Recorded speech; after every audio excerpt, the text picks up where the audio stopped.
আওলাদে খান্দন বলে খেনে খান্দন বাবা। এই সময় আমরা জিন্দা হলে খান্দি, কিন্তু আমরার মসজিদ যারা এরাও কিন্তু তারা রুহানি খান্দিয়া থাকে। এই খান্দন আমরা শুনি না, এই খান্দন শুনতে আমরা পাই না বাবা। আমরা হইলে একদিন খান্দিমু বাবা। ও কারণে খান্দে মেটায় বলে এই মুহূর্তে আমার গায়ের মধ্যে বিবার কাপড়টা লাগানো হইজার গিয়া, আমি আর বেশ দেরি নাই রে। মায়ার বাড়ি ছাড়িয়া, মায়ার বাবা মায়ার বোন ছাড়িয়া, মায়ার বাই ছাড়িয়া, সারা ছাড়িয়া অপর দেশে আমি যাইয়ার গিয়া। মেয়েটায় খান্দন যেমনি আরম্ভ করে, মেয়েটার খান্দন বন্ধ হয় না। মেয়েটারে পালকির মধ্যে তুলার পরেও খান্দে, গাড়ির মধ্যে তুলার পরেও খান্দে। খান্দি খান্দি মেয়েটা স্বামীর বাড়ি পর্যন্ত যায়। বলা মসজিদে যখন গায়ের মধ্যে বাবা কাপড়টা লাগানি আরম্ভ হয়, মসজিদের রুহানি খান্দে। অতএব করার মধ্যে তুলার পরে খান্দে। যখন করার লইয়া রওনা দিবা মসজিদে খান্দি খান্দি বাড়ি ছাড়িয়া যায় বাবা। কোন কারণে খান্দে? বলে হায় রে হায়, ও বাড়ির মধ্যে 60 বছর কাটাইলাম, 70 বছর কাটাইয়া বাড়ি সুন্দর করিয়া সাজাইলাম, বড় বিল্ডিং বানাইলাম, আওলা দখল জমিন তৈয়া নিজের বিবি ঘরের মধ্যে রাখিয়া সারারে ছাড়িয়া চিরতরে আমি বিদায় লইয়া আজকে অন্য দেশে যাইয়ার গিয়া। তখন মসজিদের রুহানি বুঝে আমার দুনিয়ার সফর শেষ, আমি এখন আলমে দুনিয়ার থাকি আলমে বরজখর জিন্দগিত যাইয়ার গিয়া। এর কারণে রুহানি খান্দি খান্দি বাড়ির থাকি বিদায় হইয়া যায়। যার কারণে জেলা মেয়েটা বাবার বাড়ি ছাড়িয়া খান্দিয়া যায়, ঠিক তেমনি ভাবে মসজিদের রুহানিওয়ালা খান্দি খান্দি বিদায় হইয়া যায়। দিন তাকিতে বাবরে মন পরকালের ভাবনা, আইসো একা যাইবা একা, সঙ্গে তো কেউ যাইবে না। আল্লাহুম্মা সাল্লি আলা সাইয়্যিদিনা ওয়া আলা আলি সাইয়্যিদিনা মাওলানা। এর জন্য মসজিদ বাড়ির মহল্লার উপরে দায়িত্ব আছে। কোনো মানুষ মারা গেলে দেখাত যাইতা, খবর পৌঁছাইতা, দমন করা পর্যন্ত থাকতা। এই মসজিদ বাড়ির খবর না থাকলে মহল্লার মানুষে আদায় করতাম, মহল্লার উপরে হক। যেহেতু এই বন্দা কতদিন মহল্লাদারি করছে, মহল্লা শরিক আসলো, অসহায় ব্যক্তি মারা গেছে, সেই মহিলা হোক পুরুষরে হোক সারা মিলিয়া কি করতা, দমন করতা। ইটা খার উপরে জিম্মা বলে দায়িত্ব হইল কি জিন্দার উপরে। এখন স্বামী মারা গেছেন, মারা যাওয়ার সঙ্গে সঙ্গে মহিলারে কি হইতো, রাড়ি করানি হইতো, মহিলারে গোসল করাইয়া। কিন্তু এই সময় মহিলার শরীর তাকিয়া হাড়ুগুলা কোনো জিনত মহিলার শরীরের মধ্যে বিলকুল থাকতো না। এর লাগে নাকের ফুল, খানের দুলা, হাতের খাড়ো, গলার মধ্যে যে চেন যেটা আছে সব কিছু কুলিয়া এক জায়গার মধ্যে রাখতা। এগুলা ঘরের মধ্যে রাখি দেন। আমি শুনছি এক জায়গাত কইসন ইতা বুঝিন কুলিয়া বুঝিন ফান্দানো লইয়া মাথাত করি লইয়া যায়। নাউজুবিল্লাহ। ইতা মাঝে মাঝে দেখছেন নানি আমরা সনাতন ধর্মের মানচলা ফান্দান লইয়া আঠুন দেন। ও আমরা কইন বুঝিন মহিলার খাড়ু খাস ওটা কুলিয়া, ইতা বুঝিন ফান্দানো লইয়া বুঝিন আটি আটি যাওয়া লাগে। ওখান থেকে বার করছে এর লাগে ও যেটা ইটা অন্য শাস্ত্রের অন্য ধর্মের ফান্দানো লইয়া যাওয়া, এটা বিলকুল আমরা ইসলামও নাই, বিলকুল নাই জানা মতো। ইটা আনি আমরা ফুরাইতাম না, এটা ফান্দানো লওয়া লাগে না, এটা বেহুদা। এটা অন্য ধর্মর মানছে যেটা পালন করেন, দেখতে শিখিলেন কেউ মানছে, এটা নাই। এগুলা কুলিয়া মহিলারে গোসল করাইয়া গায়ের মধ্যে সাদা কাপড় লাগাইতা। আজকের তাকি মহিলার গায়ে কেন সাদা কাপড়? সাদা কাপড় বা চাইলে মানুষের মরণের কথা স্মরণ হয়, দিল মানুষের নরম হয়ে যায়। স্বামী মারা গেছেন, স্বামীর কবরিস্তানের মধ্যে অবশ্যই লইয়া যাইবা গিয়া। তখন মহিলায় আল্লাহর দরবার খান্দিতা স্বামীর জন্য, আল্লাহ আমার স্বামীরে নিয়ে জীবন কাটাইলাম, আমার স্বামীরে আপনি মাফ করিয়া দেও। ওলা স্ত্রী মারা গেলে স্বামী ঘর স্ত্রীর লাগি তাই দোয়া করতার খান্দিতাম। এর জন্য দয়া করিয়া মানুষ যেই সময় মারা যায় গোসল দেওয়াইলিলা, খাফন পরিধান করাইলিলা। খরানির পরে যদি পারন প্রত্যেক মসজিদর কপালের মধ্যে আতর দিয়া খুশবু দিয়া বিসমিল্লাহ শরীফ সুন্দর করে কোনো মেসাব দি লেখাইবা। লেখাইয়া করার মধ্যে তুল্লা 40 কদম দেওয়া হইল গিয়া মোস্তাহাব। 40 কদম দেওয়ার শরীফ থাকবা। 40 কদম দিয়া যখন করার লইয়া রানা দিলাইবা, কোনো যদি মহিলার যদি করার হয় মানে মহিলা মারা যান, করার পিছে থাকতো, পুরুষ আগে থাকতা। আর যদি কোনো পুরুষে লইয়া যদি করার করিয়া যায় তাহলে পুরুষের করার আগে থাকতো, আর আমরা সারা জানাজার নামাজ পড়নেওয়ালা পিছনে থাকতাম। তরিকা মহিলার করার পিছনে আমরা সারা আগে, আর পুরুষ আগে করার আমরা সারা পিছনে। এইভাবে 40 কদম দিয়া কবরিস্তানের দিকে যখন রওনা দিলাইলা, দিতে সময় আমরার বাড়ির মধ্যে মা বোন হলে অত কান্দাকাটি করিয়া তখন আওলাদে খান্দন বলে খেনে খান্দন বাবা। এই সময় আমরা জিন্দা হলে খান্দি, কিন্তু আমরার মইয়িত যারা এরাও কিন্তু তারা রুহানি খান্দিয়া থাকে। এই খান্দন আমরা শুনি না, এই খান্দন শুনতে আমরা পাই না বাবা। আমরা হইলে একদিন খান্দিমু বাবা।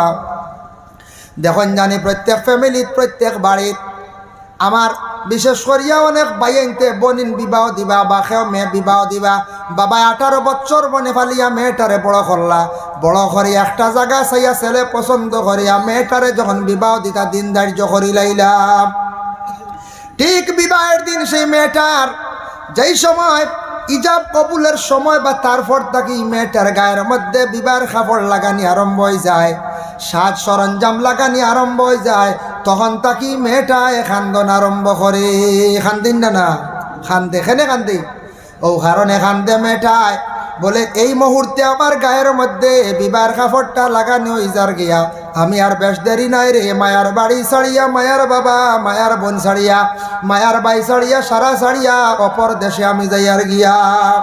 মেয়েটা খান্দন যেমনি আরম্ভ করে, মেয়েটার খান্দন বন্ধ হয় না। মেয়েটারে পালকির মধ্যে তুলার পরেও খান্দে, গাড়ির মধ্যে তুলার পরেও খান্দে। খান্দি খান্দি মেয়েটা স্বামীর বাড়ি পর্যন্ত যায়। ওলা মসজিদে যখন গায়ের মধ্যে বাবা কাপড়টা লাগানি আরম্ভ হয়, মসজিদের রুহানি খান্দে, অতএব করার মধ্যে তুলার পরে খান্দে। যখন করার লইয়া রওনা দিবা মসজিদে খান্দি খান্দি বাড়ি ছাড়িয়া যায় বাবা। কোন কারণে খান্দে? বলে হায় রে হায়, ও বাড়ির মধ্যে 60 বছর কাটাইলাম, 70 বছর কাটাইয়া বাড়ি সুন্দর করিয়া সাজাইলাম, ঘর বিল্ডিং বানাইলাম, আওলা দখল জমিন তৈয়া নিজের বিবি ঘরের মধ্যে রাখিয়া সারারে ছাড়িয়া চিরতরে আমি বিদায় লইয়া আজকে অন্য দেশে যাইয়ার গিয়া। তখন মসজিদের রুহানি বুঝে আমার দুনিয়ার সফর শেষ, আমি এখন আলমে দুনিয়ার থাকি আলমে বরজখর জিন্দগিত যাইয়ার গিয়া। এর কারণে রুহানি খান্দি খান্দি বাড়ির থাকি বিদায় হইয়া যায়, যার কারণে জেলা মেয়েটা বাবার বাড়ি ছাড়িয়া খান্দিয়া যায়, ঠিক তেমনি ভাবে মসজিদের রুহানিওয়ালা খান্দি খান্দি বিদায় হইয়া যায়। জানাজার নামাজ পড়া হইল গে ফরজে কিফায়া। আল্লাহ রাসূল সাল্লাল্লাহু আলাইহি ওয়াসাল্লামে ফরমান, বুখারী শরীফের হাদিস, قال من اتبع جنازة إيمانا واحتسابا حتى يصلي عليها ويفرغ من دفنها فإنه يرجع من الأجر بقراءتين। রাসূলুল্লাহ ফরমায়, কেউ যদি জানাজার নামাজের উদ্দেশ্যে সে রওনা দিল, গিয়া জানাজার নামাজ আদা করি লাইল, ইহা তককে দফন পর্যন্ত সে থাকলো, ওই বন্দার আমল নামার মধ্যে 2 কিরাত নাকি আল্লাহ দান করন। জানাজার নামাজ 1 কিরাত, দফন মানে মাটি দেওয়া পর্যন্ত আরেক কিরাত। সাহাবায়ে কেরাম হকলে প্রশ্ন করেন, ইয়া রাসূলুল্লাহ 1 কিরাত নাকি কতটুক? রাসূলুল্লাহ ফরমান, কুল্লু কিরাতিন মিসলু উহুদিন, 1 কিরাত নাকি 1 উহুদের পাহাড়ের সমতুল্য। উহুদ হয় প্রাণী, 1 কিরাত নাকি 1 উহুদ পাহাড়ের সমতুল্য। কেউ যদি খালি জানাজা করি লাইছন কিন্তু মাটি দিছন না, গেছন গিয়া সওয়াব কম বনে বলে হা সুম্মা রাজা কাবলা আন তুদবানা ওয়া ইন্নাহু ইয়ারজিউ মিনাল আজরি বিকিরাতিন। কেউ জানাজার নামাজ পড়িয়া গেছন গে 1 কিরাত পাইবা, মাটি দিছন না 1 কিরাত নাকি তার আমল নামাজ থাকি কমি যায় গিয়া। ভাই মুসলমান, জানাজার নামাজ হইয়া দেখছে গিয়ে ফরজে কিফায়া। আমরার দেশ মানুষে জানাজার নামাজ পড়য় কিন্তু বাদে গিয়া শরীক হয় না, বারে একলগে সালাম ফিরাইলাই। জানাজার নামাজ 8 তাকবীর ওয়াজিব, গিয়া পাইছেন 2 তাকবীর গেছে গিয়া মনে করি লাগবা। সুবহানাল্লাহর তাকবীর শেষ, সল্লি আল্লাহর তাকবীর শেষ, সল্লি আল্লাহ বারিকালা মিলে পড়েন না, তাকবীর শেষ। আপনি শরীক হইছেন গিয়া, শরীক হওয়ার লগে লগে আপনি নিয়ত করিয়া শরীক হয়ে গেছেন গিয়া, পাইছন খালি আল্লাহুম্মা গফিরলি পড়িছন, 1 তাকবীর পাইছন, পরে কিন্তু আপনার তাকবীর ছুটি গেছে গিয়া আরো 2টা, কিবা তো কোনো খেওর তাকবীর ছুটি গেল গা 3টা। ইমাম সাহেব সালাম ফিরাইবা, আপনি সালাম ফিরাইতা না, লগে লগে আপনি ওই সময় আপনার তকবীর খালি তিনটা আদায় করে লাইবা। আল্লাহু আকবার, আল্লাহু আকবার, আল্লাহু আকবার তিনটা হইয়া বা দুইটা হইয়া ডাইনে ভাবে আপনি সালাম ফিরাইবা। আমরার দেশের মানুষ বাদে গেলেও দেখবা একলগে সালাম ফিরাই দেয়।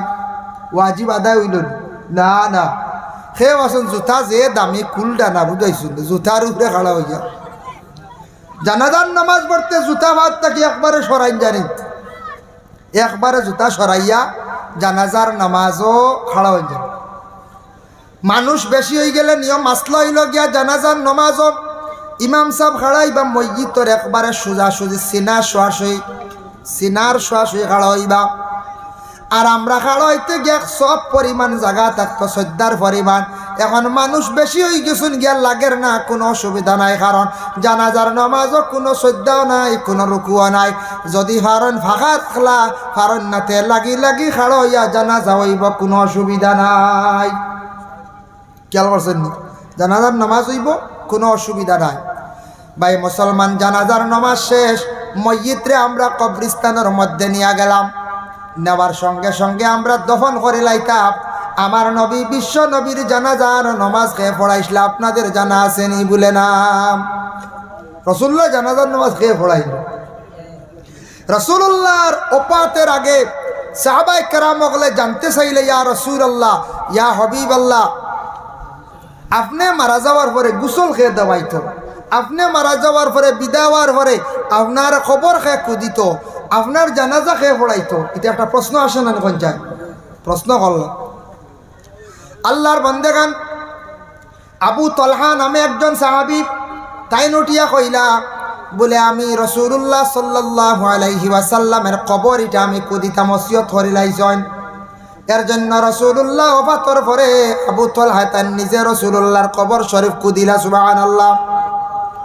আর আল্লাহ রাসূল কইলা, আমার ওফাতর পরে রে সাহাবায়ে কেরাম হল আমার আহলে বয়ত যারা এরা গোসল দেওয়াইবা, তবে গোসল দেওয়ানির পরে আমারে কাফন পরিধান করাইয়া সুন্দর করিয়া যে জায়গার মধ্যে কবর দেওয়া হইতো পাশে তুমি তার নিয়া রাখি দিও।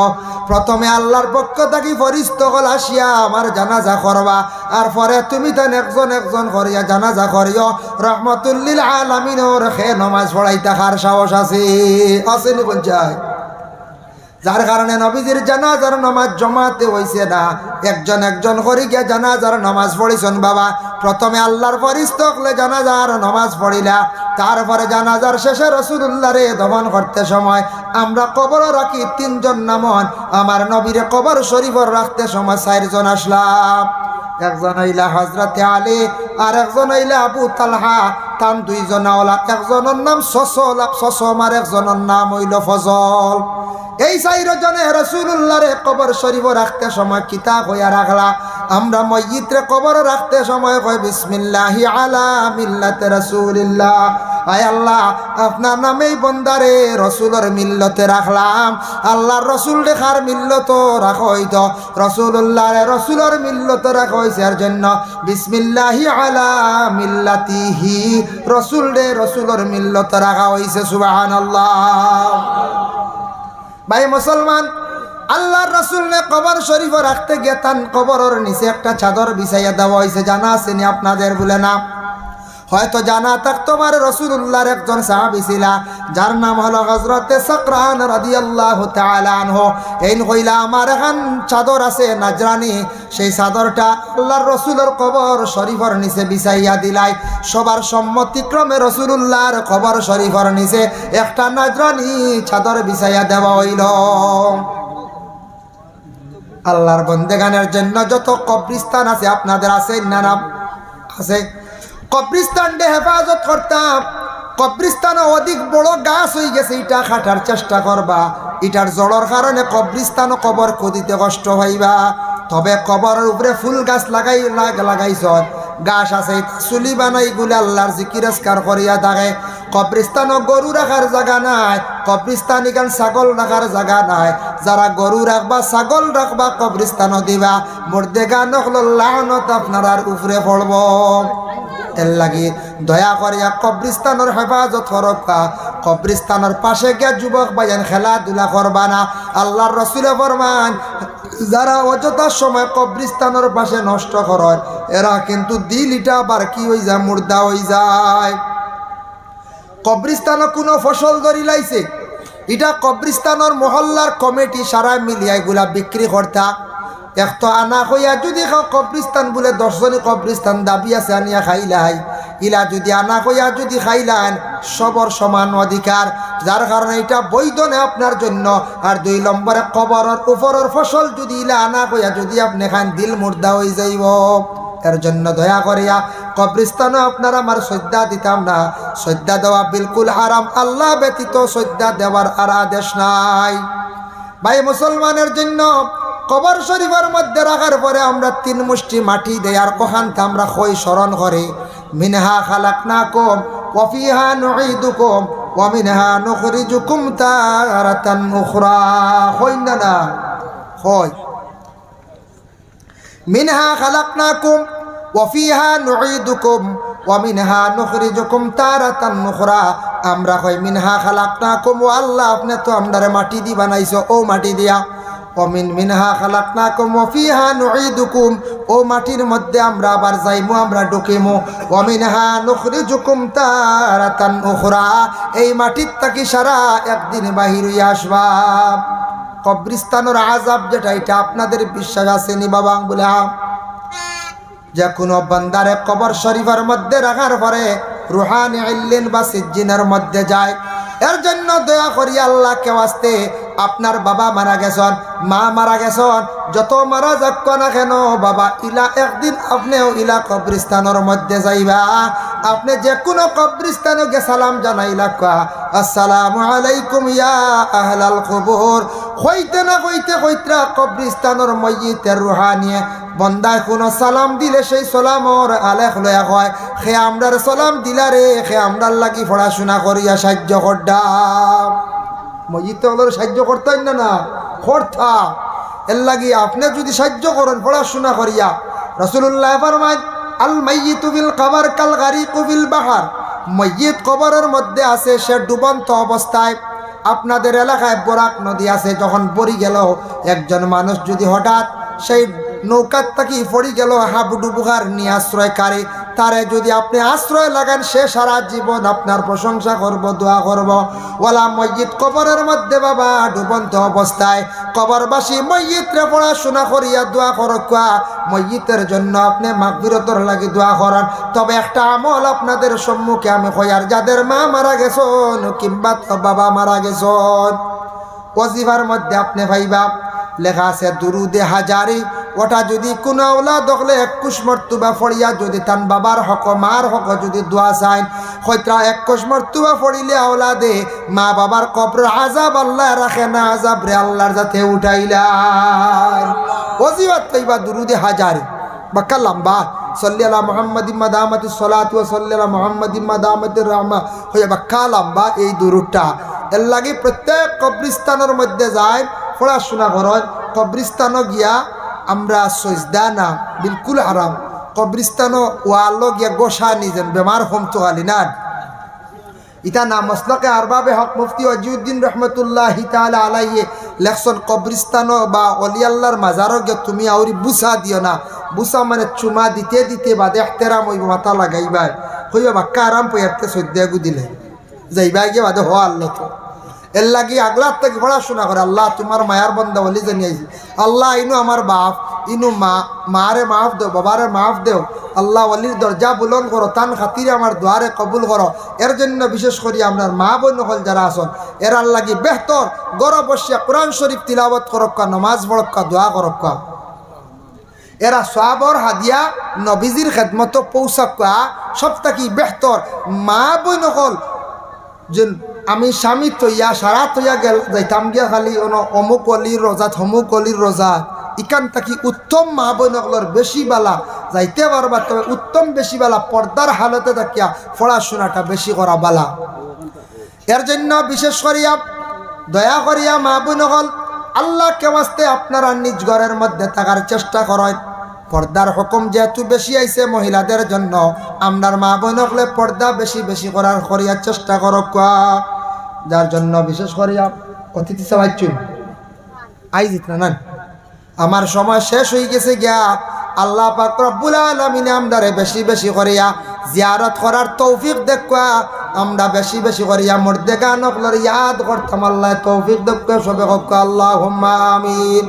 মুহতারাম হাজিরিনে কেরাম, আমরা যে নবীজি মদিনার জমিনে শুয়ে আছেন, আমরা নবীজির জিয়ারত করতাম, আমরার নসিব আসেনি হোক থাকতে পারে না, নসিব আল্লাহ মারব না কইচায়, তবে আশা আছে নি সারা রাখ নাই তো আশা আছে।